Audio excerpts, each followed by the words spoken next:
And I'm so excited about it being summertime! Summertime, yeah. Ooh, ooh, ooh, ooh. One reason I'm so excited is because I have developed my very own STEAM lab! Look it, check it out. Look it. Wow. Isn't that so awesome? You're probably wondering what that stands for. Science, technology, engineering, art, and mathematics.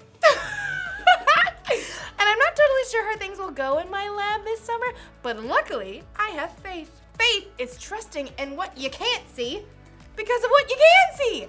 You see? You see what I did there? I have faith that I'll learn a lot and probably have fun doing so. I mean, just look at this place! Check it out. Wow!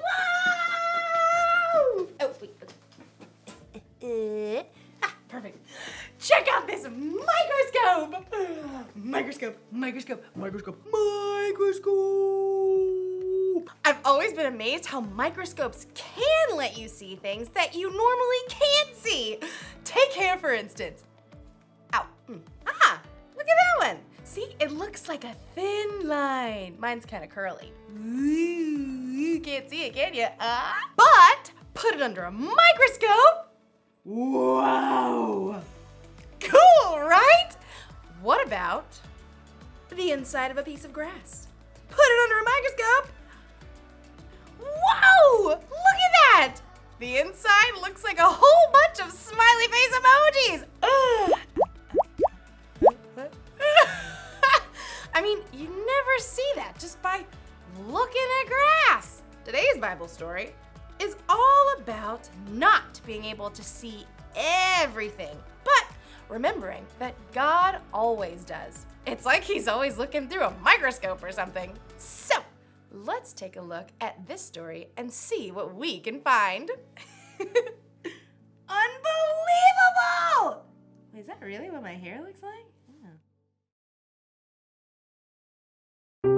The Bible. It's 66 books of history, stories, letters, and poetry that fit together to form God's one big story. The epic adventure of how He created us and loves us so much that He made a way to rescue us. As we travel through the Bible, from Genesis to Revelation, we discover people who met God and found their lives changed forever. Now for an amazing story, inspired by the book of Hebrews, chapters 11 and 12. Gotta have a little faith. Keep the faith. Take a leap of faith. You know, a lot of people toss around the word faith lately. We say you can break the faith or just take it all on blind faith.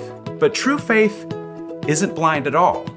It's much more than just an inspirational word. True faith has to do with believing in all the things you can't see because you start with what you can see.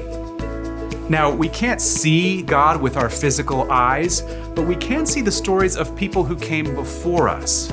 They lived in a broken world like we do, but they chose to follow God. They chose to trust His promise that one day He would send a rescuer that would make everything right again. The writer of Hebrews in the New Testament tells us about some of these men and women in God's story. People like Noah, people like Abraham. When God called Abraham, he was already getting old. He and his wife Sarah didn't have kids. Leave your country and your people. Leave your father's family. Go to the land I will show you. All nations on earth will be blessed because of you.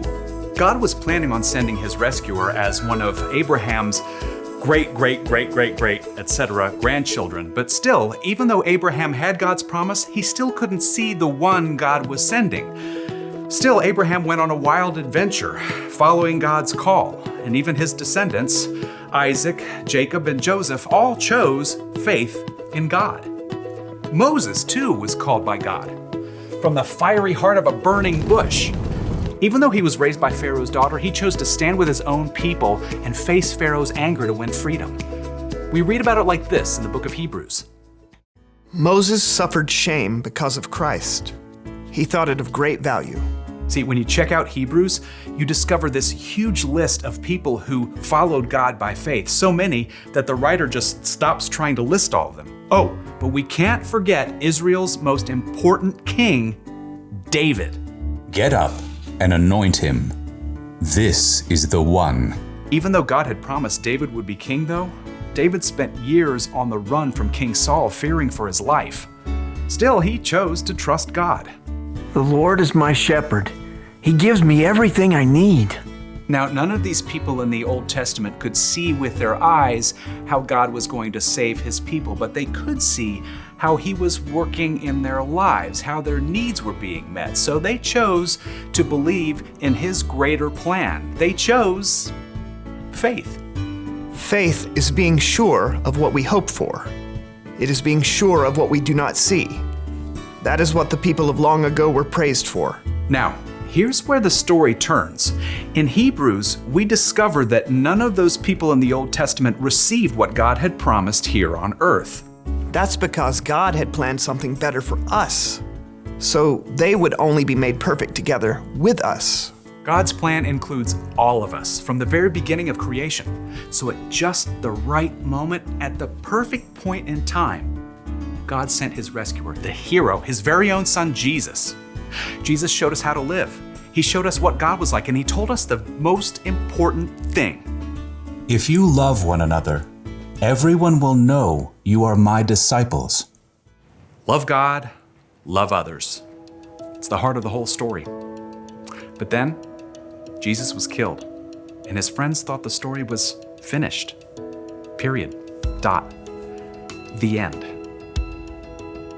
Until God raised him back to life. Jesus has defeated death, and those who follow him can live with him forever. But how do you follow someone you can't see? Well, that brings us back to faith. Let us keep looking to Jesus. He is the one who started this journey of faith, and he is the one who completes this journey of faith. He paid no attention to the shame of the cross. He suffered there because of the joy he was looking forward to. So think about him. Then you won't lose hope. The early believers, Peter and John and other followers of Jesus, had seen him teach and heal. They saw him after God raised him to life. But after Jesus returned to heaven, the believers continued to live by faith. We have to speak about the things we've seen and heard. Because of what the new Christians in the early church had seen, they could believe in what they could not yet see, the end of the story, where God makes everything right. They kept the faith, and because they did, we can choose faith too.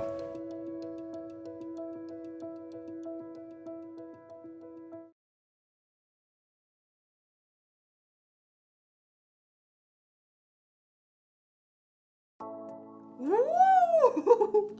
Take a look at this one. Any guesses on what that is?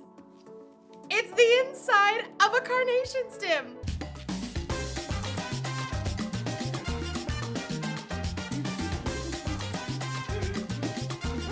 It's amazing how things look so different under a microscope than they do just with our eyes. It makes me think of Hebrews chapter 11. It's where we can look back to all these people in history who had faith in God. Even though they couldn't always see how things would turn out, they believed God and his promises. They lived by faith. And you can live by faith too. In fact, having faith in Jesus and what he did for you on the cross is what makes it possible for you to have a relationship with God.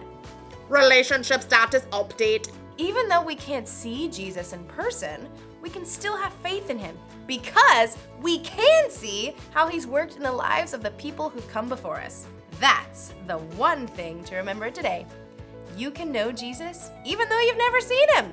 If you want to know Jesus more and you don't know where to start, try talking with someone who has put their faith in Jesus. Or you can read the stories in the Bible of the people who trusted God long ago. There are lots of things we can see that can help us have faith. So, I hope you guys have an awesome day. I'm gonna look at a few more things under my microscope. Like maybe my nail! Let's check it out. Oh, I need to wash my hands better. This microscope tells you a lot.